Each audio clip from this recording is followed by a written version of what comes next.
Hello. Over the last week, we received a couple of emails, and thank you for writing. And so by request, we're actually going to continue to talk about intimate terrorism this week. I know Domestic Violence Awareness Month ended with Halloween on October 31st, but this also reflects a belief I've had for a long time that we need to keep talking about intimate terrorism beyond Domestic Violence Awareness Month. We need to talk about sexual assault beyond Sexual Assault Awareness Month. And my guess is you probably all agree with that. So if you'll bear with us, we're going to talk about Perpetrator Dynamics on this week's Being Trauma Informed video learning series.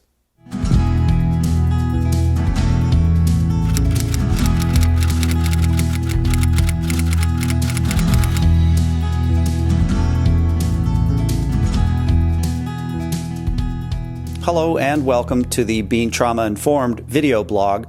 My name is Chris Wilson, the director of Being Trauma Informed. And as mentioned earlier by request, this week we're going to talk about perpetrator dynamics and three factors that make it incredibly challenging for victims of intimate terrorism to find support and belief in family, friends, coworkers, etc. Now, these three factors are not only found in the research on individuals who are abusive, but I can tell you from running group for 7 years, I saw day in and day out the dynamics that I'm about to describe to you. So it starts with research that was done several years ago that found that 50% of the folks who are abusive in the context of intimate terrorism are only abusive in the context of their family.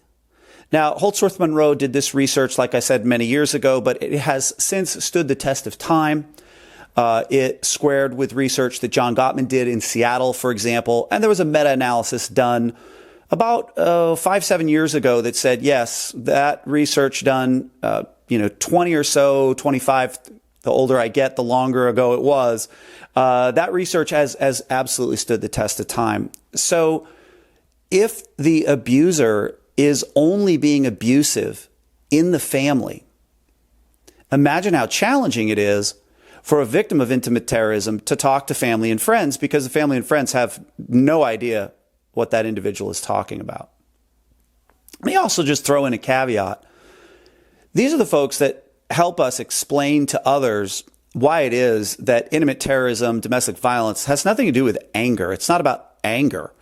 And these folks are perfect examples of that. They aren't getting angry at work. They're not getting angry at the grocery store. They're only being abusive in the context of the home. And anger is therefore one expression of abuse. So this is why we say it's not an anger management problem. And these family-only abusive individuals really help us explain that to others. If it was an anger management problem, these folks do a fabulous job of managing their anger in the workplace, at the grocery store, etc. So it's not about anger management. It's about learning how to collaborate with others, learning how to let go of outcome, learning how to be vulnerable, etc.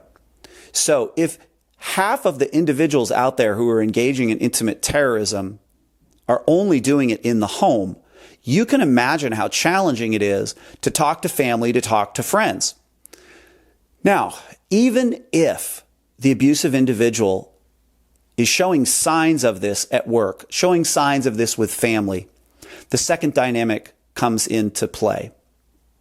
And take into account that if it's a family-only abusive individual, this next factor is even stronger because it's easier to believe the abuser if you haven't seen any signs. But even if you started to see signs, abusive individuals have this tendency to deny any abusive or controlling behavior or the organizing behavior. So they claim that they're not doing it. They claim this is made up. This is a fabrication. And if they feel like they have to acknowledge that they're engaged in something, they will minimize whatever it is that they're involved in. Well, sure, we had a fight, but it's not like I put my hands on it. It's not like I yelled. It's not like or they'll say things like, look, everybody fights, right? I mean, you've even had an argument, have you? Or everybody gets angry or everybody calls names. So they minimize the behavior. And then the behavior that they do acknowledge, they very often will blame it on their intimate partner. Well, I wouldn't have even done that if my partner hadn't fill in the blank. Or they'll justify if they don't blame. Well, I only acted that way because, and very often then what happens is that they will talk about their intimate partner in incredibly unflattering terms. Well, you know, my partner has been struggling with alcohol recently, and so of course I couldn't let my partner go out because they'd been drinking. Or, well, you know, my partner's a little crazy. I think you remember the other day, and they will talk about incidents without giving you context. So it makes it look like their victim is crazy, their victim is losing their mind, their victim doesn't have all of their faculties, when the reality is their victim is a victim of intimate terrorism. As we've talked about in previous videos, their brain's been conditioned and they're struggling with emotional regulation, with behavioral regulation, because they're constantly being triggered by the environment and in particular by their intimate partner. Now, this then leads into the third factor, which is called the victim stance. So abusive individuals are absolutely phenomenal at making it look like they are actually the victim of their intimate partner's abuse. So very often, the way this gets portrayed with family and friends is that in, say, an argument between the two partners, if the victim of intimate terrorism raises their voice or maybe shoves their partner, the perpetrator then goes to family and friends and says, oh my gosh, you're never going to believe what I'm dealing with. My partner, called me, and they'll talk about an F-bomb or, told me I was an asshole. And what they don't do, because they're not accountable, remember that second factor, is they don't talk about everything that led up to that. And by everything, I mean potentially the years and years of abusive behavior that preceded that particular incident. And remember the first factor, if they're only abusive within the context of the home, what are the chances that family and friends are going to suddenly believe that the individual who's saying, meaning the perpetrator, who's saying, oh my gosh, I'm being treated horribly by my partner, what are the chances they're going to then believe when the partner, the actual victim, says, oh my gosh, no, you don't understand. I'm the one who's being abused. It ends up looking like the victim is actually minimizing, blaming, justifying, and denying. So, like I said, I've seen these three factors, these three dynamics play out again and again and again over the course of 7 years of working with abusive individuals. And I think it's really important that those of us who are family and friends, we be willing to listen. And as we listen, remember, we may not be able to figure out the dynamic, but if it is a dynamic of intimate terrorism, us no longer listening is oftentimes what is most damaging to a victim.